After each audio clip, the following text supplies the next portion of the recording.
It's Unrestricted. Hi, everybody. It's Tony Schiavone, and that is Aubrey Edwards. Aubrey Edwards, who is the greatest referee that I've ever worked with in my life. Checks in the mail, Tony. You got it. Hey, so this edition of Unrestricted, we are going to talk to Aubrey about her career because I think it's an interesting story. It's a great story because you and I have gotten to know each other doing this podcast together. It's been super fun. It has been. Yeah. And my first time that I remember even seeing you was at Double or Nothing, and I was in the stands in Double or Nothing. I was front row on with the company. At right, that I was not. Not. Conrad Thompson got me to go, and he said, "Come on, we'll all sit in the front row together. We'll have a great time." And of course, he didn't show up. He stayed in the back and said hello to everybody. So I remember seeing you in the ring, and I remember thinking, "Wow, she's really good. She's serious. She makes it seem like a sporting event. It's like a shoot, brother. Yeah, it is. So I thought it was great, and the fact that you and I are working together is very, very good. I wanted to talk a little bit about, to start out with, as we always do here on Unrestricted, about your beginnings. Oh, my beginnings. Yeah, because because you have a lot of background in video games, and that's what you're right. That's what you're still kind of involved in that, right? A little bit. So tell us about that. Yeah, so you started out as a child. I started as a child. Right. I was born on the East Coast. Right. My parents met in the Army. That's a fun story. So you're an Army brat? No, they actually used me as an excuse to leave the Army. Oh, okay. Because they're like, we don't want to raise a kid in the Army, so screw this, we're out. Right. Moved to California. Right. Actually grew up in Northern California graduated high school, immediately moved up to Seattle. And I went to Seattle because that's where I got my undergrad in computer science. I went to a school called DigiPen, which is basically like the Ivy League for video game programming. It's a really rough program. They're trying to cram essentially 5 years of college curriculum into 4. Right. And it feels like they're charging you for 8, but whatever. Let me stop you right there. Yes. It's interesting because I worked on video games with WCW back in the day, and Right. I worked with EA Sports, Right. and have a lot of friends in the business, and that was back in the 90s. And I know it's changed a great deal. It's changed quite a bit, Yeah. but a lot of it's still the same. Right. It's a lot like wrestling, right? Sure. Is it something that you always wanted to do? Yes, that was like From the get-go, you said, I want to work in computers and video games. Yeah, I was in elementary school, like playing. My favorite game of all time is The Legend of Zelda. I was playing Zelda, and went, wait, there's people that legit like made this as a living. And now I get to experience this, and it's really, really cool. So that was my whole plan. I didn't actually start watching wrestling until about 2011, which is after I had graduated college. Just to kind of date myself a little bit. Okay. So yeah, I did the whole game thing. I was in video games for 10 years. I originally started as a programmer, and then I went into production. And producer is kind of a loaded term in video games because what producer means in like television and movies is completely different than what it means in video games. What does it mean in video games? Essentially, I'm the person that makes everything happen. So I'm doing schedules, I'm doing resource management, I'm doing media, I'm doing... essentially, if there's a job that needs doing and it's not anyone's responsibility, it falls on me. Right. But I'm like a general manager, right? Pretty much. It's like I'm managing the team, but I'm not actually creating anything. There's nothing I can point at and say, I did that, that's mine. Like, you can't really print out like a schedule and stick it in a box anymore. Like, that's it's not something that happens. I understand that, right. So yeah, I was doing that for like 10 years. Most recently, I was working on like MMOs and VR stuff, like up until... about, I think, July of 2019. So I was already involved with AEW. I was still working in games full time. So you graduate from school. Yes. And you go right into the field. Right into the field. Okay. And is it true about programmers that they just sit there for hours upon days upon end and look at a screen? Have you ever seen the movie Grandma's Boy? I don't think I have, no. Okay. Well, Okay. I recommend it because Okay. it's basically like a stereotype of what video game development is like. Okay. You've got the dude in the trench coat with his back, like leaning back chair and his 10 monitors and Right. he's super nerdy. Like Right. that's essentially what it is. I think it's, I mean, I jokes aside, like there's a lot of long hours in video games. It's kind of one of the reasons why I don't miss it so much. It's a very creative field, but at the same time, like we all start to get burnt out when we're doing it I understand. for very, very long hours for very long periods of time. So, Lucrative? I mean, not as lucrative as like making bank software. Okay. I guess not. But it's also not as fun. Like, Sure.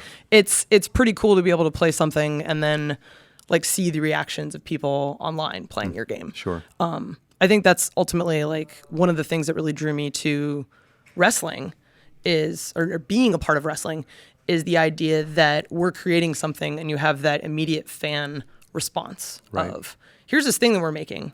The fans are enjoying it or they're not enjoying it. Sure. And it's a symbiotic relationship between fan and performer that with games, you'd work on something for 5 years, ship it, basically send it away from the nest, and then someone would consume it, and that's it. So this is very nice in the sense that like there's a lot of back and forth, and I really appreciate that. Seattle, a good place for video It's pretty much like games. It's pretty much like the hub for video game development. Yeah. It's a big reason why I still live up there. Right. One would think it would be Northern California. Yeah, Northern California had a bit. They had a bit of a boom for a bit. But like Seattle, Austin, Texas for a bit, New York, kind of the major hubs. But like my first job was in downtown Bellevue. And when I left that job, which is like, it's a city like east of Seattle. When I left that job, I specifically chose my next job because my commute was the same, which is a 5-minute walk from my house. Instead of walking 5 minutes east, I walked 5 minutes south to just a different building. Right. My most recent job was in downtown Seattle, and 2 blocks away, my husband worked at another video game studio. Okay. So that we would just get lunch all the time and whatnot. right. Yeah. My gym is right next to Bungie, who did like Halo and Destiny and all of that. So like I literally get out of the elevator to go to LA Fitness, and it's like, oh yeah, no, there's a giant Destiny poster. We're talking with Aubrey Edwards, AEW Unrestricted, our podcast. And I'm Tony Schiavone, and this is all interesting stuff. And I say that because I had 4 boys in the 90s and 1 girl, and so video games were a big part of our life. Oh yeah. Very big part of our lives. And actually, I played video games along with them a lot too. That's actually like what I got into it. Right. Like my mom played them a lot. Yeah. There's a lot of pictures of her and me when I'm really young, like because the Game Boys back in the 80s were massive. Right. So I couldn't hold it because my hands were so small. I was like 2 or 3. So my mom would play and I'd sit behind her and watch her play. And that was how I played video games, air quotes. And then when she was pregnant with my sister, we would like sit and play like Sega because she couldn't do anything. She was bigger than a house. Right. So like we just played video games together constantly as a family. Well, that's great. Yeah. That's a great story. Yeah, it was super Playing awesome. video games together as a family. Right. It's video games get a bad rap because it's like people who don't understand them, like, oh, well, this is bad, and it's introducing violence to kids and all this stuff. But it's like it's literally been a part of my childhood. Like I played NBA Jam with my dad, and that was the thing that got me into basketball initially. Was like a video game, not even basketball. Right. But I always played Deadlift Shrimp on the Sonics. Yeah. That was my go-to. Then they stole your team and moved to Oklahoma City. We don't like to talk about that. We won't. So Aubrey, you mentioned your husband. Is he into video games, computers? That his vocation? Yeah, we actually met at my freshman orientation in college. He was a junior. He invited me to a party. Your typical like college story, right? Like boy meets girl, boy invites girl to party. 15 years later, they've been married for a very long time. Wow. The difference though with my school is that there was like 200 in my freshman class, and I was one of 8 girls. So like I was really popular for about a week. And then I started dating my husband, and then nobody talked to me. I bet. Yeah. So you're still into video games? I am. I'm actually playing more now than I used to. Right. I think traveling has definitely helped with that. Right. Like I'm doing a lot of Nintendo Switch just because I can play it on the airplane and whatnot. I think I'm playing more now than I was in recent years just because I'm not in it so much anymore. It's a lot easier to have it feel like fun and not like work. Right. So I used to there was a video game called Silent Hill. Oh, yeah. Yeah. A real creepy video game. Super creepy. Okay, so when I was traveling with WCW, I would bring a whatever. Like a PlayStation. We had PlayStation 2, I guess. Yeah. And I would try to hook it into the back of a monitor, which was difficult to do. Right. Yeah, at the time that wasn't really easy. Now they've got the switch boxes in the hotel, so you make it really easy. I know. So all my years of traveling with a minor league baseball team, all these guys have these cases. Yeah. And they're carrying their video games with them. There's still some guys in like wrestling that do that. Really? Yeah. There's one of the refs over at the other company Mm-hmm. definitely like brings his PlayStation 4 along with him to like every hotel room he's in and just plays games constantly. Sure. Well, PlayStation 4 is kind of more than just a Right. video game You've got console. your DVD. It's- Like they're all encompassing now, Right. which is insane to me. Right. Like that it's not just like take out a cartridge, blow on it, and put it back in when it's not working. It's like, no, this is a full-on media center now. Technology's wild. It's wild, and it's also obviously, I would think. By the way, this is a podcast about wrestling, and we are going to get to wrestling, but we're talking 100% about wrestling. Yes, we're going to talk to Aubrey Totally. Edwards, talking about her great background in non-wrestling. in non-wrestling, because we all have had a background in non-wrestling. Right. I mean, we all come from different walks of life. That's Right. one of the things that's really interesting about wrestling. Yeah, it is. But I would think, well, I know that back in the 90s when I was doing video games and doing some work with EA Sports, the internet was not as prevalent as it is now. No. And I think now, am I right with the internet, that the video game boom, especially the money that the video games can make, is incredible now. It's massive, and I think part of that is like the community building aspect, like the fact that people can play on games online with strangers and build all of these friendships from that. It's a huge thing that just had never been really accessible before. Your mom ever tell you not to talk with strangers? She did, but I'm pretty outgoing, so it ends up happening a lot anyway. No, you are. Yeah. Don't text with strangers, Aubrey. I definitely don't text with strangers. Hey, who's this? Here's a dick pic. Like, it doesn't happen to you, Tony? No, that's never happened to me before. Oh, I'm sorry. No. I've got some fun stories later. I bet you do. Oh boy. So you're from Seattle. You still live in Seattle. Correct. And Long flights every week. long flights every week. And obviously, I would ask you, do you like Seattle? And the answer would be yes, it's my home. Right. Well, I love it. I love the weather. A lot of people like think of Seattle and they think it's raining constantly. Raining all the time, right? And it's not necessarily like pouring rain all the time. Like there's a nice mist, or it just got done raining. Like I think I lived there like 10 years before I ever bought a raincoat. You just kind of like keep wearing more hoodies. Okay. Just layer on the hood. I went 12 years before I got an umbrella. Right. Just little things. It's not that bad. But the sun does shine there. It does. Like our summers are gorgeous. We try to not tell people that so we can keep them out. But August and September, it's like 70, 75 degrees, not a cloud in the sky. It's gorgeous. Sure. It's absolutely amazing. Yeah. And like Seattle has just so much color and there's so much green and blue with all the water. Got lots of great food. But yeah, like I went up there for one industry and I built a whole life. All my friends are out there. I own a condo. That's pretty dope. Right. But yeah, so I think that's one of the reasons why I really like working for a company like AEW. Right. Is that I can still maintain this part of my life that I built before this company, and they're totally cool with that. Yeah, that's one of the great things about working with Tony Khan and It's working. so good. It's unbelievable. And now because of everything is so closer together now because of the internet and because telephones and Right. you don't have to all be in one place anymore. Exactly. It's like we all work remote. Right. Like since I came on for the project coordinator job with the office, like I do most of my communication all just through email, which you can Right. do on your phone now. So Right. like I don't need to be in a particular place in order to work with people. But that means that the one day a week where I am with people, it's that much more important to me that Right. we all get to hang out because I only get to see my coworkers one day a week now, maybe if they're booked. So. Well, her transition from video games and computers to wrestling is an interesting story. We're talking with Aubrey Edwards on AEW Unrestricted. We're talking with Aubrey Edwards. That's right, you are. Yes, we are. One of the great referees, and not only that, one of the great people behind the scenes in AEW. And before we talk about your workload that you have here in All Elite Wrestling, by the way, this is the podcast, the official podcast of All Elite Wrestling, and my name is Tony Schiavone. I'm the guy on the TV show that says, "You're right, JR. You're right, Excalibur." You say that really well. I know, and I get paid for it. Life is good. So let's talk about the transition. You mentioned earlier that you got into wrestling in 2011 or didn't even know about pro wrestling until 2011? Yeah, so I didn't know. Well, like everyone knows about wrestling, yeah, right? sure, Like everyone right. knows who Hulk Hogan is. But you weren't a fan, No, right? I never watched it as a kid growing up. Like I didn't have like brothers who got me into it. Like my dad hated it. Yeah. But it was never something that was a part of my life. And then one year, I think it was WrestleMania 27, they had The Rock and Stone Cold come back to host. And all of my friends who watched wrestling growing up were like, ooh, they're coming back. Let's have a WrestleMania party. So we treated it like the Super Bowl. We all brought over like dishes. We had prop bets and stuff. Okay. And I literally don't know anything that's happening. Like I'm Googling who The Undertaker is. Okay. That'll tell you a little bit about like my level of understanding for wrestling at that point. And I kind of didn't really like stay with it. It was like, okay, this is cool and interesting. Great. Fine. Whatever. But that was the thing that hooked my husband back into it because he watched as a kid.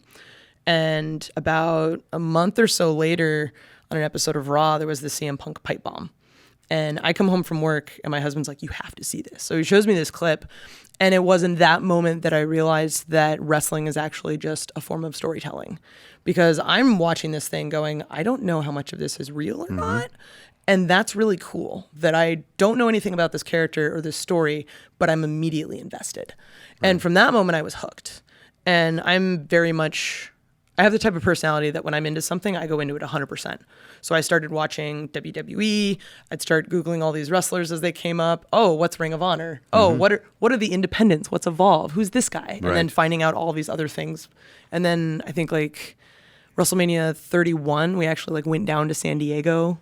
32, we went to Dallas. Like, oh, wow. So, yeah. Yeah. So we went to Takeover Brooklyn. Like, I'm literally planning like my really family into it trips now. around takeovers so I can justify going to New York. Yes. Yeah. So I went deep into it because I had so much to catch up on. Right. Like, and I wanted to know all of these things and I was enjoying all of these aspects of it. And if there's something I wasn't liking, there's so much out there that I could find something else. Right. There's a lot of characters that I got drawn to because I saw myself in them. Like my favorite wrestler was Daniel Bryan. Like, there's this really famous picture of me. So Daniel Bryan's from Seattle, from outside of Seattle. He's from Aberdeen. But his retirement show he was at, and he did it at Key Arena in Seattle where the Sonics played. And I'm in the front row just bawling my eyes out.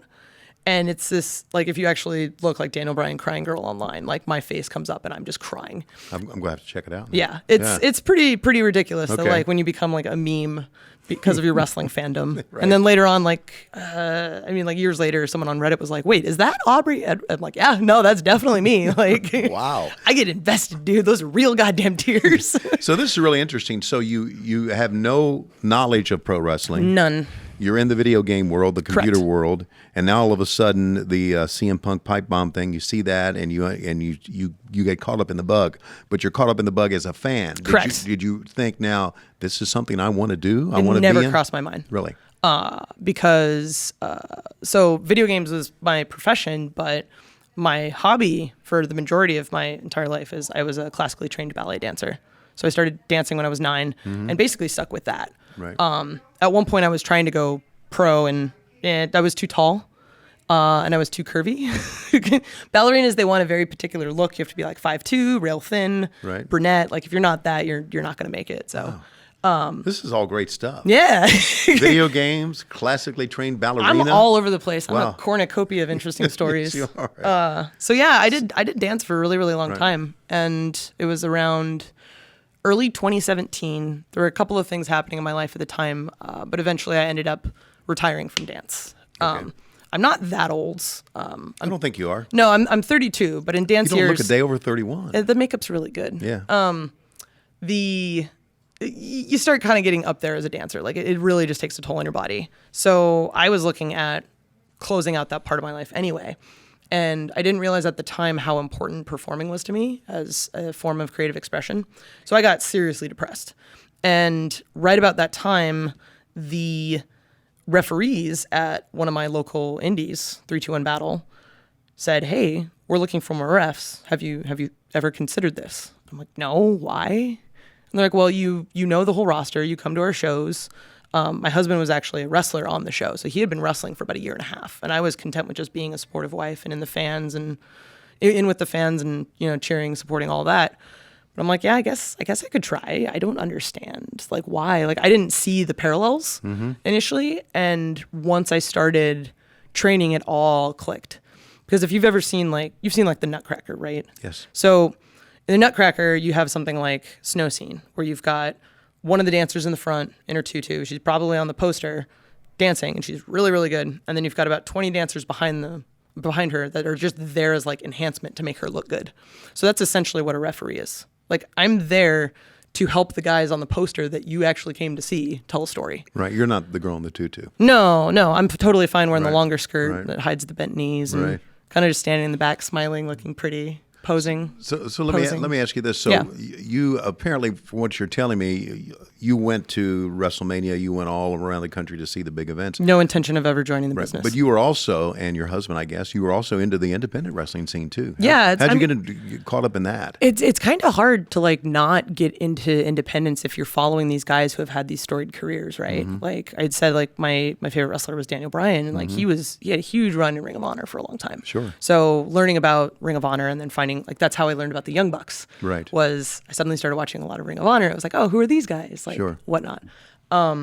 But it's interesting because the state of Washington has a lot of restrictions on professional wrestling. It's only Really? yeah, they're Like what? Department of Licensing is real athletic commissions. You know Government the deal. getting involved. You know the deal. Like Yes. some yarder got hurt and then government officials got mad and they're like, no, you can't run shows and charge money. So, which is like short version. That's essentially what happened. So independent wrestling in Washington basically died.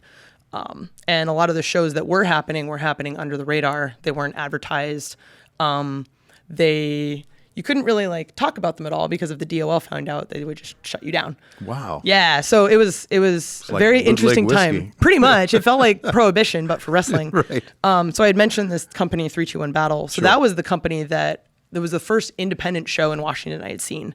We heard about it on some thread online, and we went. It was a Halloween show, and it's like literally in the bottom floor of a combat gym underneath two music venues and a bar. It's pretty much the most punk rock thing that like I had done at that point. And I think I even left early because I'm like, oh, main event, it's 11 o'clock. I need to be up early. Like totally like not my life now. Okay. But yeah, it was like the most interesting thing I had ever seen. And it's very silly, kind of on the weird spectrum of wrestling, not necessarily the more like super indie stuff. But since I started discovering the independents locally, a lot of the stuff in Washington has changed. So now we've got this sort of boom happening.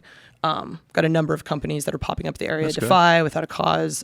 So for me, like it was great because I actually had a very full indie schedule without having to leave Seattle. Right. So they ask you, would you like to be a referee? And you said, I said, sure, I'll try it. yeah. So there was And- actually like a tryout where it's Okay. like, okay, you know the rules. We're going to have these guys call like a little 5-minute match and just do what you would normally do. And it was really like in the back with no fans, just yeah, it was just like a practice setting. A practice session, right? Okay, So I it's got like it. you got a couple people there like taking notes and stuff, but the lights are on, nobody's cheering. Like Sure. it's very all of the dramatic and the romantic nature of a wrestling show is just gone. Right. But yeah, so I'm kind of standing behind wrestlers, which already is throwing me off because I've only watched wrestling from the front. And I fed a lot off of like social cues and body language, especially being a dancer. So you could kind of see what was coming next. And immediately standing behind wrestlers, I have no idea what's happening. Sure. So I'm getting in the way. I have no idea what to do with my hands. Right. Even though I know the rules, I'm like, oh yeah, no, I should be doing something here. Oh my God, no, he's on the rope. I need to count to 5, right? Right, like right. I'm like trying to remember all of Sure. the things that I know, but it's just so difficult. And it was really terrible. And I got in my car and I cried. It was real bad. But I'm a firm believer in like trying something once doesn't necessarily give you an understanding of what it is. So I tried it again, and the second time was much more fun because it's not as aggravating. Well, did they invite you back for a second? Yeah, they So you basic- must have been okay. Right, mean, I guess everybody's so. hard on themselves. I guess so. I don't know. Maybe it's a draw to have a lady, and it's like, hey, let's just get her there. Right. Right. Sure. She checks that box. That's right. But yeah, so they said that I had potential. It's the famous line. So I went back and I practiced for about 2 months, and then they put me on a show, and that was July of 2017. So timeline wise, it's Wow, it's not that long ago. yeah, I haven't been doing this it's only been like 2.5 years. Right. Yeah. So you went from that, and give us your progression.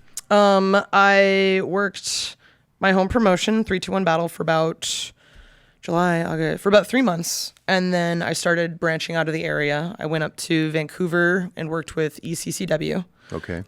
They're one of the most well-known companies up in that region of Canada. So I worked with them on their roster, and then I started to kind of branch out a little bit more, working more in Oregon for West Coast Wrestling Connection. At one point, I actually drove down to San Diego, which is about a 22-hour drive. Yeah, right down the coast. That was the first time I met Rick Knox, because he was booked for a show. Independent wrestling. Independent legend. wrestling. It was this promotion called Ground Zero down in San Diego. Right. Rick Knox was supposed to work it, but he had just taken a choke slam at PWG, and his collarbone had been broken.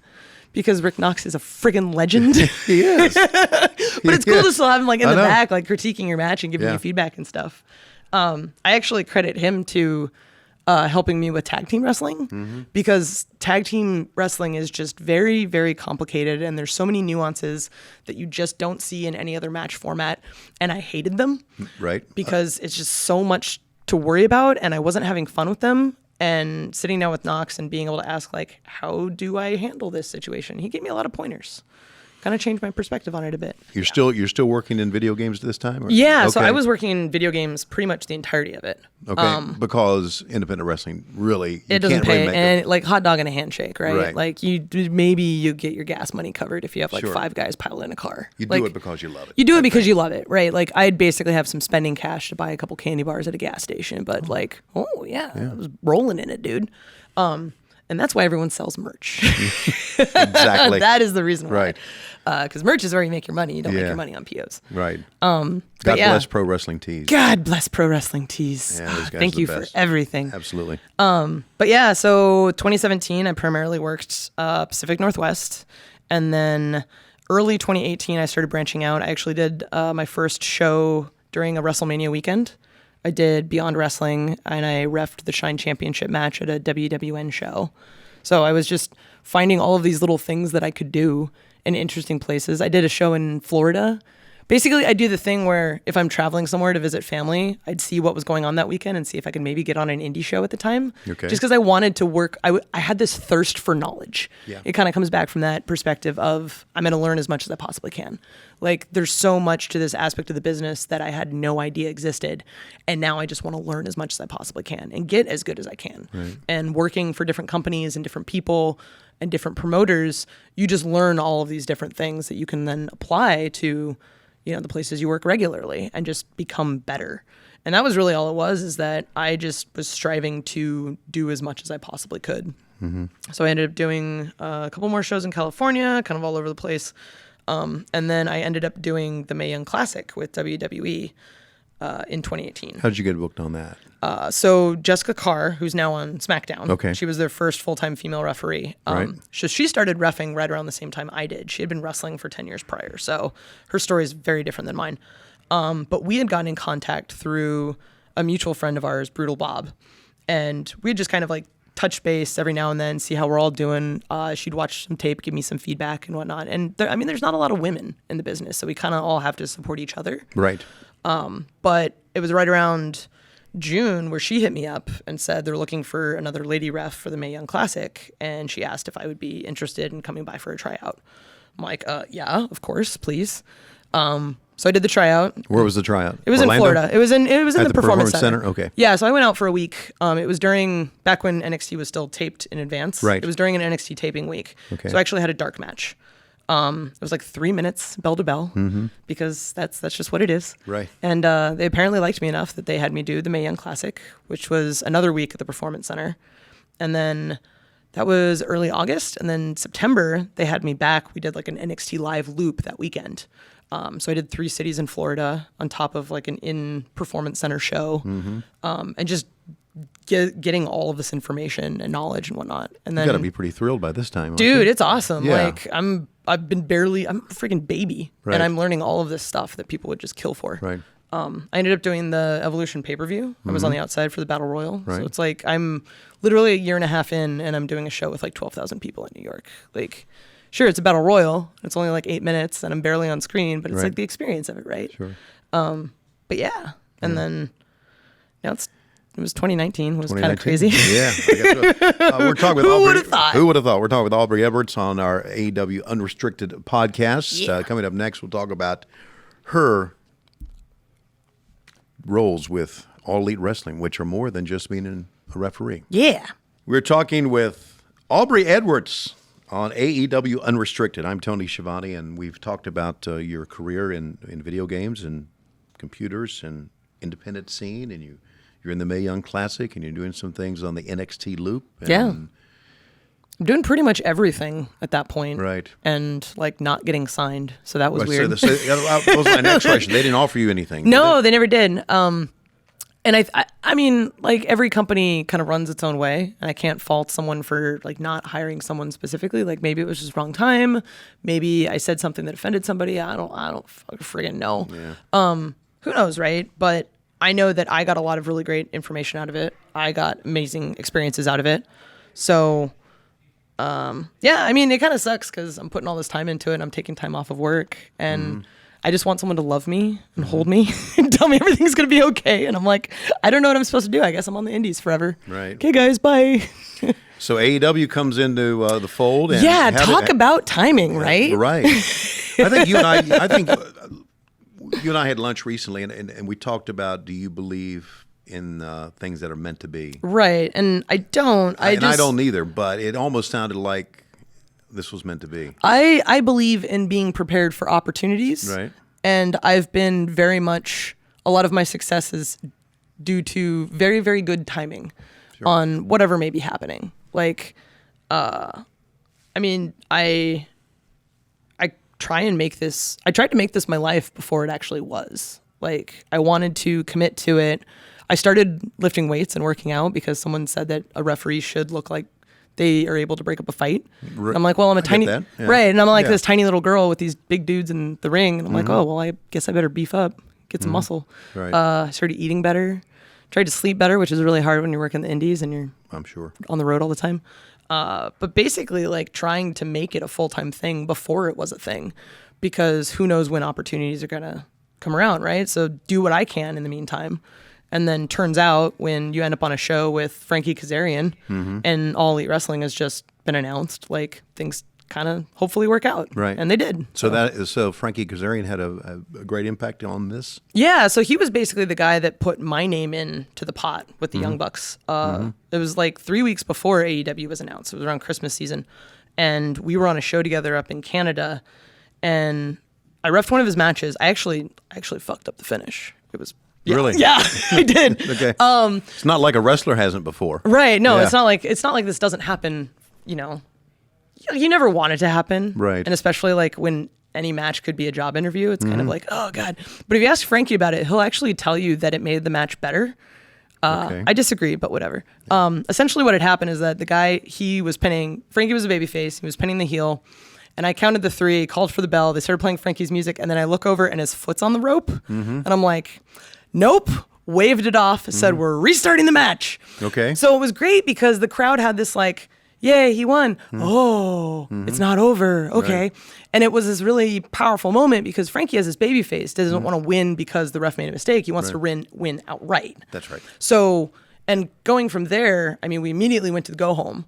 So it had this like big ol' like cycle of emotions of just like, yay, oh no, yay. So the crowd really ate it up. Sure. And maybe there's something to say there. Like maybe Frankie's right. Maybe it did Right. make it better. I don't Sure. know.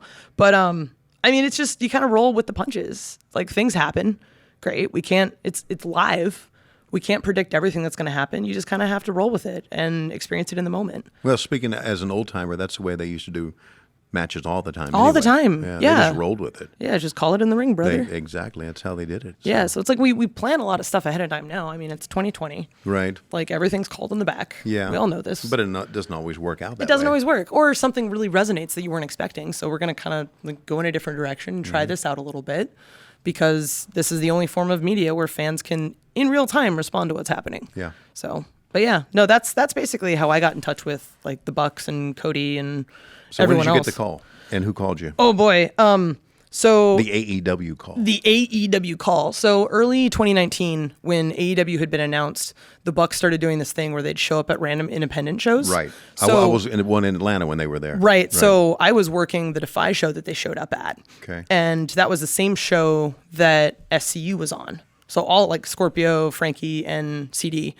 And it was a 3v3 with a bunch of the local guys. And I basically like twisted the arm of the other ref, like, I need this match. Like, you don't understand how much I need this match. So yeah, thanks Benjamin Roberts. He definitely did me a solid. So they show up, CD pulls me aside, and he's like, hey, we're talking about you for Double or Nothing. So depending on how things go, we may be discussing things with you afterwards. And I'm like, okay, cool. And at this point, there's no mention that the Bucks are going to be there at all because they were kind of quiet and on the down low. And if you ask the promoter, he was like, no, I don't know what you're talking about. Right. So I ref the match. It goes well. I'm in the back, and I wait behind the curtain, wait for all the other guys to come through, like shake their hands, give them water, ask if everyone's okay, all that. CD was the last one through.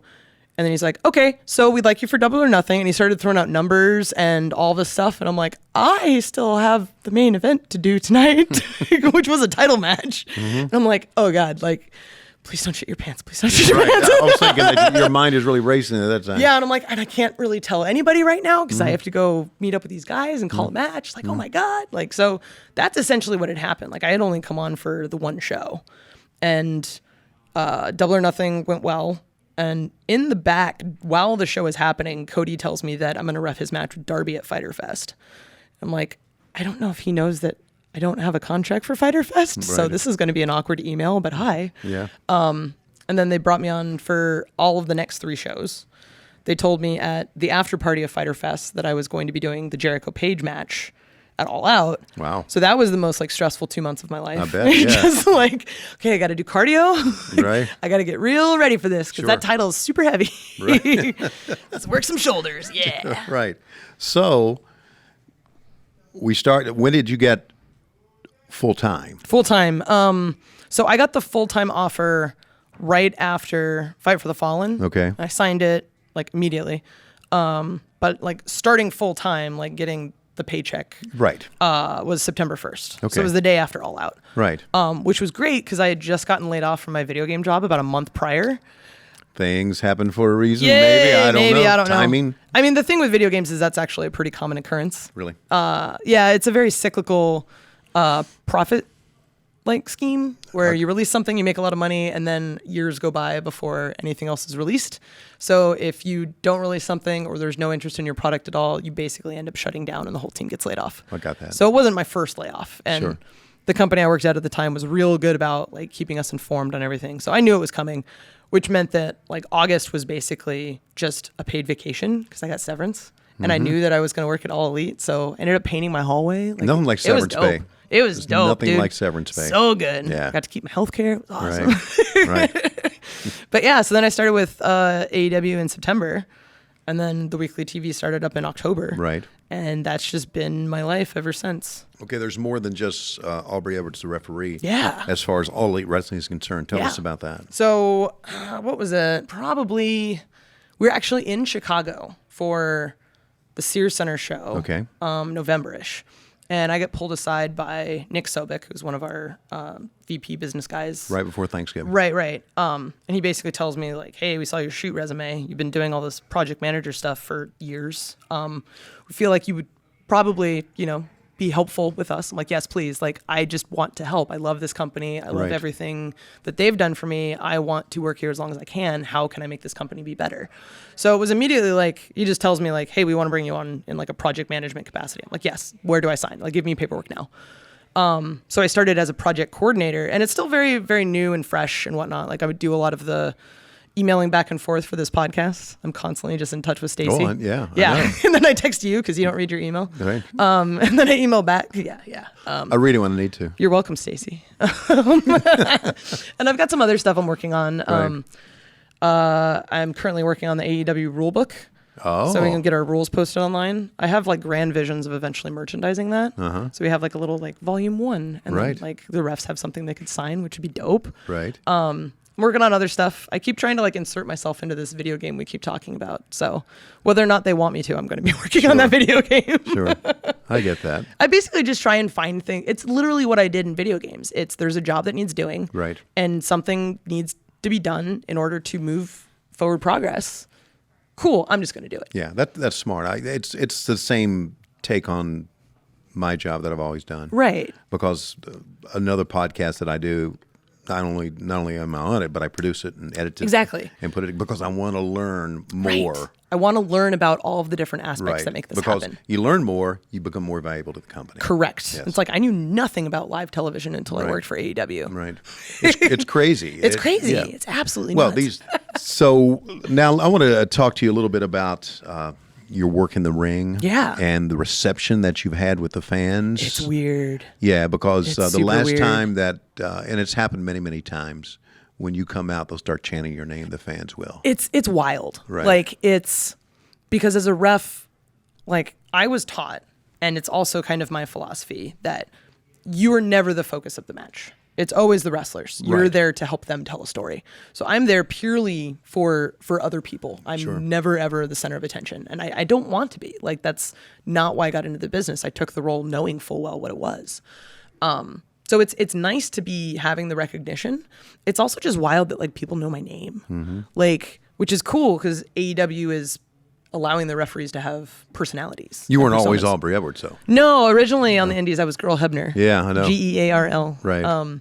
So they know your name, they chant your name, and it's a great reception. It really is. It is like I mean I'm not gonna lie, like it feels real good. Sure. But it's wild that it's happened, that I've been given this platform, and that people are just so accepting of what it is that I do. And I mean, there's a lot more appreciation for referees now. Sure. Because they used to just kind of be the guys in the back that are made of glass, and if they take a single bump, they shatter. Right. Whereas like people follow me and they're like, oh, she's gonna kick Jericho's ass. Like Sure. Right. Well, you have that look. What I would say that's serious. There you go. right. It's Give like it to I me. have a very serious, concerned Yeah, face. very that- serious look. Right. Yeah. Well, it's an in charge face. right. It's Right. focused. It's assertive. It's confident. Like there's a lot of things that you just have to. I don't watch a lot of MMA because I don't actually like violence or fighting. I like the fake stuff. But if you watch like an MMA referee, like they're ready to get in there the moment that they have to. Sure. So every little step, even from the initial lockup, you have to be paying attention to. So I've kind of built my persona around that idea of literally this match could be over at any minute. So I need to treat it like it could be over at any minute. I'm essentially treating it like it's a shoot. And that's, I think, just resonated with a lot of people because part of what makes wrestling awesome is that suspension of disbelief where we all know it's predetermined. But halfway through the match, if you're like, I have no idea how this is going to end and I'm really excited about it, like that's what we want. Yeah. And anything I can do to help achieve that, like that's great. That's what I want. I first saw you at Double or Nothing, and I saw how serious you were and how in charge you looked. And then I met you at the first TV tape, and I'm thinking, wow, she's nothing like that girl in the ring. What a personality. The first What a TV taping, yeah. I was running around backstage trying to find a cameraman. Yeah. And you're like, what are you doing? I'm like, I'm trying to find a goddamn cameraman. And I just like got real pissed off about it. And I went, I'm going to like this lady a lot. Yeah. And then when they asked me to do this podcast, I'm like, I don't want, like, why? Like, Tony and I don't have anything in common. And then the more I hang out with you, I'm like, oh, no, we have a lot in common. Yeah. Right. And just like all of our sense of humors are very similar. Sure, yeah. Like, I'm all about dick jokes. You're all Yeah. about dick jokes. It works out. Right. But yeah, it's wild. Sure. This whole journey has been wild. Yeah, it's been a good journey too. Now, been super fun. As being a female referee Yeah. in a male-oriented business, I'm sure there has been some blowback. Right? Oh boy. Yeah. Do you want to talk about that? Sure. I mean, like, there's always going to be people who vocalize what they don't like. There's always that like really vocal minority. Yeah, the ones that are behind the keyboards. The ones that are behind the keyboards that are very like, oh well, I don't like this, blah blah blah blah. Right. It's like it's fine. You're allowed to not like or like certain things. Like everyone's different. There's enough wrestling out there for you, whatever. But the thing that's really interesting is just how many. It's a very common occurrence where people just say like, I take too much attention away from the wrestlers. I'm too distracting. My favorite comment online once was that someone couldn't watch the match because my lipstick was too distracting.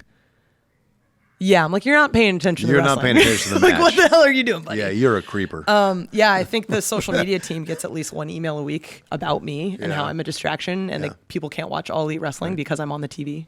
So do you stay off of social media? I or- have to. Yeah. Well, I don't stay off of social media. Like I definitely still like I'm involved. I'm on Twitter, Instagram, all that, all the Right. time. But Yeah, I try and just only focus on the good stuff because I don't want to live my life focused on the negativity. Like, I'm a very lighthearted, bubbly person. Well, you sure are. I try and stay that way. And of course, you're the co-host here on AEW Unrestricted. AEW Unrestricted. And Yeah. we remind you that you can get your Unrestricted podcast for free wherever you get your podcasts. Tune in to AEW Dynamite each and every Wednesday, 8 o'clock Eastern, 7 o'clock Central, and you'll see this very serious woman taking the attention away from the wrestlers. Yeah, all the time. You also hear this awesome dude, Tony Schiavone. Saying, yes, JR, you're right. Yes, JR, you're right. Yes, Excalibur, you're right. And I'm Tony Schiavone, and this is Aubrey Edwards. We'll see you. Thanks for listening Peace. to AEW Unrestricted.